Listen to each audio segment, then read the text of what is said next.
The second this war hit, gas fields and LNG terminals, it stopped being about controlled escalation here. It immediately became a global energy crisis. Good evening. The U.S. and Israel have carried out more than 16,000 strikes on Iran, but one target in particular has the world on notice tonight. One analyst calling it my nightmare scenario, my Armageddon. Israel hit a major Iranian gas complex on Wednesday, prompting Iran to strike another major facility in Qatar today, a complex nearly 3 times the size of Paris and responsible for a fifth of the world's liquefied natural gas supply. The regime also warning if its own gas fields are hit again, it will retaliate with, quote, zero restraint.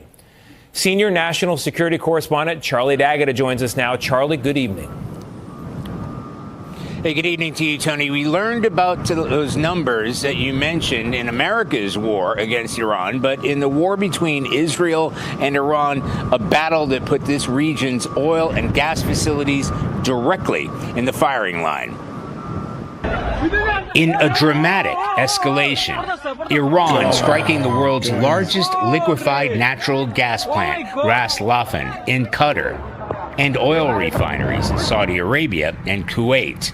Retaliation for an Israeli attack against one of the world's largest gas fields, South Pars, in Iran, prompting prices to spike and President Trump to berate both sides. And then, former Israeli intelligence official Seema Shine told us Iran's targeting of oil and gas facilities shouldn't be a surprise. No. They don't have any other choice. That's the only card they have in their hand, and therefore they will do everything, even if it harms themselves. Now, yeah. Guys, hold on. When I heard a couple of weeks ago that Israel, struck one of the gas complexes, I was like, oh no, you're basically setting a precedent here. And of course, what does Iran have left to do now here, guys? Absolutely create and wreak havoc on all of their neighbors now, because now they're just like, hey, listen, if I basically mess with you guys enough, maybe you'll make America stop it. Guys, it has nothing to do with us anymore, truthfully here. Yeah, we are there, in fact, right? But it is definitely Israel kind of maintaining this here. Just understand this here. They're the ones closest to you, so of course they have to by default maintain this here. The moment you bring in messing with people's economy, you then basically backing them into a corner, and then what's left here? They're in fact now starting a war with every single one of their neighbors until they basically reach their destruction here, guys. In Israel's other war against Iranian proxy Hezbollah, a narrow escape for a reporter in Lebanon. Today, the defense secretary said the war is going to schedule. Our objectives, unchanged, is he okay? On target, and on plan. Destroy missiles, launchers, and Iran's defense industrial base so they cannot rebuild. Destroy their navy, and Iran never gets a nuclear weapon. Despite weeks of U.S. and Israeli strikes, Iran continues to strike back. And today, for the first time since this conflict began 3 weeks ago, an American fighter jet likely hit by Iranian fire. Oh, dude. As for the assaults on oil and gas facilities in this region, President Trump warned if Iran strikes again, the U.S. will massively blow up the entirety of its main gas and at an amount of strength and power Iran has never seen or witnessed before, his words. Iran is not going to stop this because they can't, right? Exactly what the woman said earlier here. They have nothing else to do now, guys. They're just going to go down in flames, all right? Hence the reason why they're now messing with every single one of their neighbors, and now all of their neighbors are basically just straight gunning for them, guys. Increasing escalation ladder in the Middle East, and it raises questions about off-ramps and how President Trump and the administration and others will be able to ensure that Iran does not continue these attacks on regional Gulf countries and energy infrastructure that's not just used by the United States, but the entire world. Iran followed through on its threats to launch massive attacks on energy facilities across the Persian Gulf on its neighbors, and European gas prices are up 30%.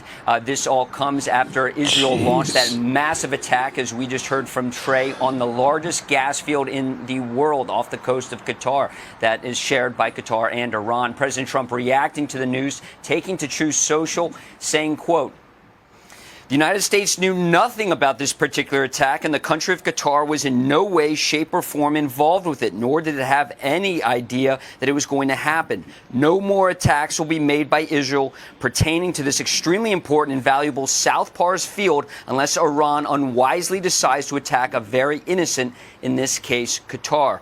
Now, Iran's South Pars gas field is located in the Persian Gulf and is shared with Qatar, as I just mentioned. It supplies a major portion of Iran's domestic gas and is critical to energy exports. The vast majority of Qatar's gas ships to Asia, with China the principal buyer. It's worth noting, guys, the United States exports the most liquefied natural gas in the world, a steep rise as U.S. LNG exports were effectively zero back in 2016.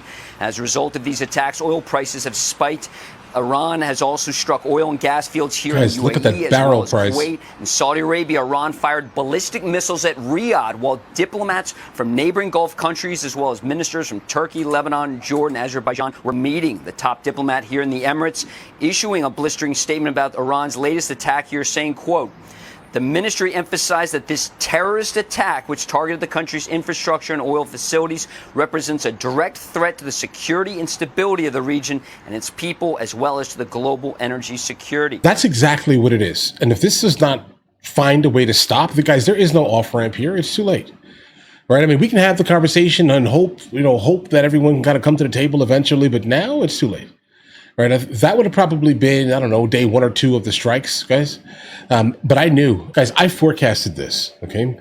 I knew when Israel opened up the doors specifically to start attacking the country's economy, which you never do in war. You have to give the people a way to be able to maintain themselves. So if you go for their literal neck, there is going to be no off-ramp here anymore, guys. Cannot see one. I'm trying to find one logical way where we can kind of figure this out here.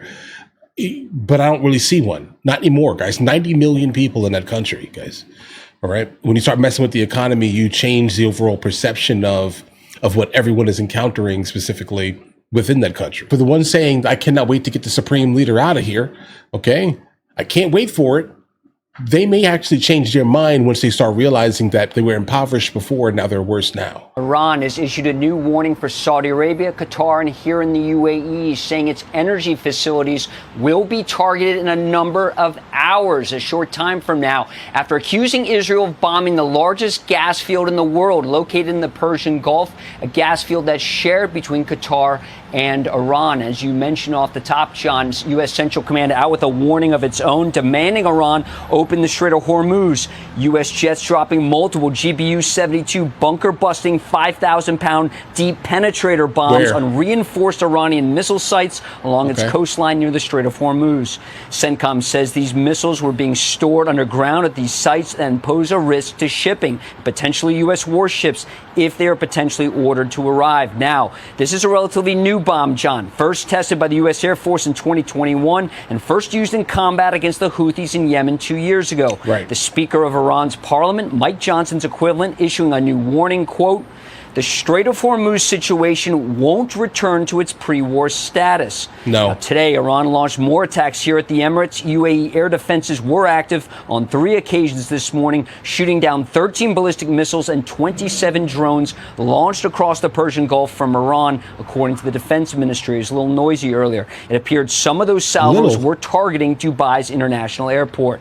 Now, at sea in the Singapore Strait, ship spotters saw the USS Tripoli and her amphibious ready group sailing past with more than 2,000 Marines on board, as well as 5th-generation stealth fighter jets, Ospreys, Super Stallions, and helicopter gunships. At 15 knots, it should take about a week for the task force to arrive in the Northern Arabian Sea here in the Middle East. Oh, God, this guys. is the ground force option. Should the commander-in-chief order forces to go into Iran or perhaps Kharg Island in the northern Persian Gulf.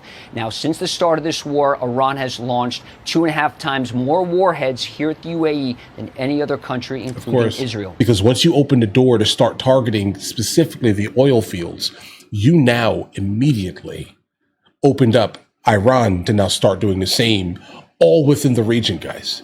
Look at Dubai. Look at what's going on in Dubai right now, guys. Everyone is starting to make a gigantic turn against Iran. Everyone.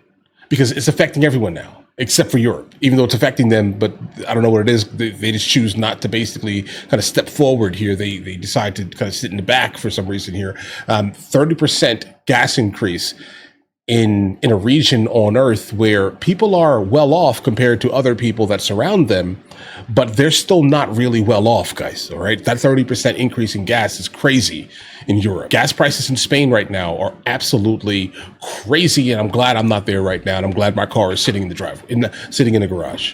I'm glad. Okay. Just understand this here. Electricity prices are absolutely also crazy in Europe. Guys, try to run your air conditioner large scale like we do in America. Okay, try to do that. Have fun with that. Have fun with that one, right? Or your heat in some random mountain village in Spain. Go for it. Okay, run it for more than 10 minutes. Yeah, guys, you guys all have an absolutely amazing day. This story is getting crazier and crazier and crazier. I honestly thought that it was kind of winding down, right? Because you guys stopped sending me a lot of the Iran stuff, right? But I guess it's not. It's getting hectic.